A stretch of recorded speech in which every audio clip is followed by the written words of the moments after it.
Дом, расположенный по адресу проспекта Яйра, 91, на протяжении многих лет является причиной судебных тяжб между семьей Джопо и гражданкой России Афиной Феофиловой, законной владелицей недвижимости. С 1994 года Афина Феофилова проживает за пределами Абхазии. По ее словам, будучи в дружеских отношениях с семьей Джопо, в 2003 году она разрешила им временно пожить в своем доме. С того момента прошло более 15 лет. В 2017 году в результате судебных слушаний было вынесено решение об освобождении домовладения. Один раз исполнение решения суда переносилось, так как в доме проживала тяжело больная пожилая мама Анатолия Джопо. Поскольку люди, которые здесь находились, не захотели добровольно покинуть этот дом и вынести свою мебель, пришлось применить вот такие крайние методы, как выселение, обратиться в службу судебных исполнителей, передать им все судебные решения в пользу моей доверительницы.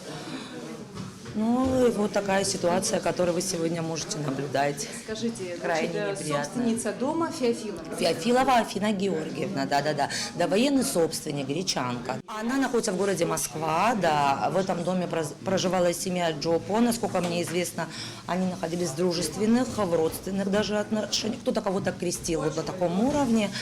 Да, ну и, видимо, в результате споров, конфликтов у них сложились вот такие неразрешимые противоречия, которые вынудили нас использовать вот такие крайние меры. В какой момент и как именно возникли противоречия между сторонами – дело сугубо семейное. Но в результате споров и возникла многолетняя судебная тяжба. Они судились много лет, да, претендовали на данное домовладение, но это нам говорит о том, что они притязали на это, да, имущество. Соответственно, она хотела в законном порядке. Да, не хотела никаких скандалов, не хотела вероломно вторгаться в это жилище. Она хотела в законном порядке вернуть себе свою недвижимость. Насколько мне известно, изначально ими была передана часть суммы.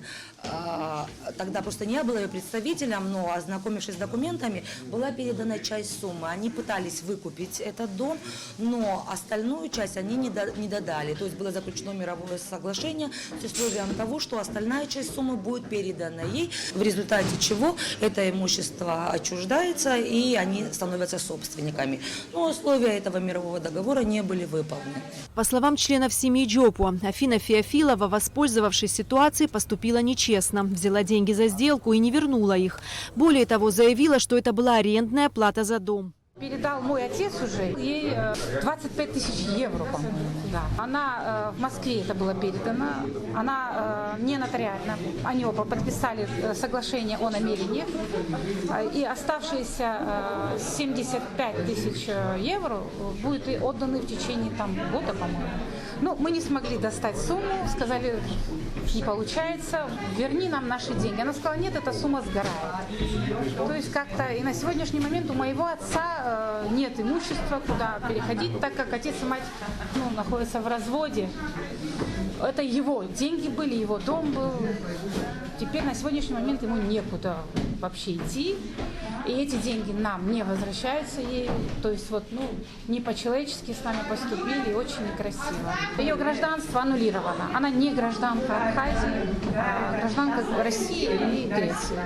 Ответчиком по данному делу выступает бывшая супруга Анатолия Джопо Лолита Халваш. Во время выселения она не присутствовала, так как по свидетельству родственников находится на лечении в больнице.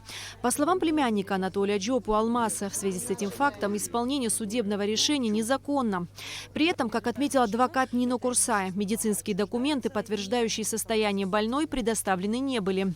Между тем, как говорят судебные исполнители, они не раз предупреждали ответчицу о том, что намерены исполнить решение суда.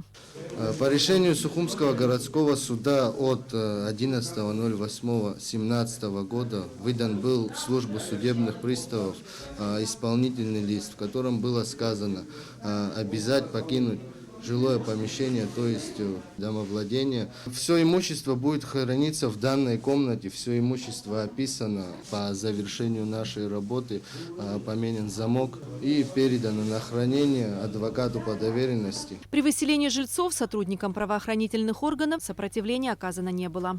Эсма Гуланзе, Алексей Баструков, Абхазское телевидение.